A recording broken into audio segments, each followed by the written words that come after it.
চাঁপাইনবাবগঞ্জে এক পুলিশ সদস্যের বিরুদ্ধে ভয়ঙ্কর অভিযোগ। ছিনতাই করতে গিয়ে জনতার হাতে ধরা পড়লেন এক সহকারী উপপরিদর্শক এএসআই। পরে উত্তেজিত জনতা তাকে 2 ঘন্টা ধরে আটকে রাখে।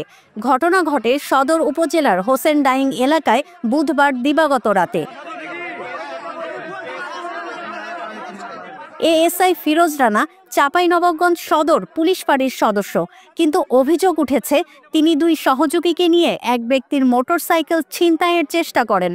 স্থানীয়রা পুরো এলাকা ঘিরে ফেললে ধরা পড়েন এএসআই ফিরোজ, কিন্তু তার 2 সহযোগী পালিয়ে যায়।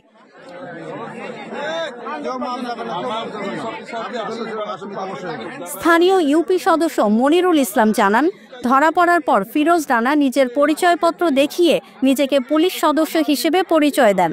পরে পুলিশ এসে তাকে উদ্ধার করে নিয়ে যায়।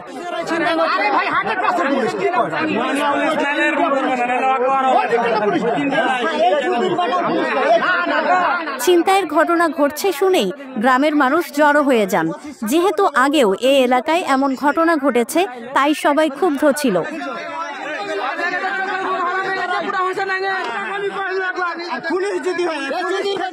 এএসআই ফিরোজের বিরুদ্ধে ওঠা এই গুরুতর অভিযোগ নিয়ে এখন পুরো এলাকায় আলোচনা তুঙ্গে।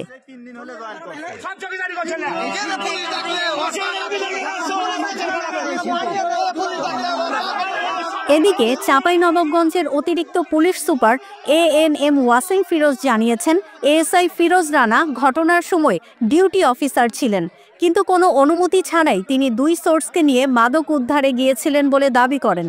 অভিযোগ ওঠার পর তাকে সাময়িক বহিষ্কার করা হয়েছে এবং তদন্ত কমিটি গঠন করা হয়েছে।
দেশ জুড়ে তোলপা ওয়ালটন ফ্রিজ কিনে হতে পারেন মিলেনিয়ার।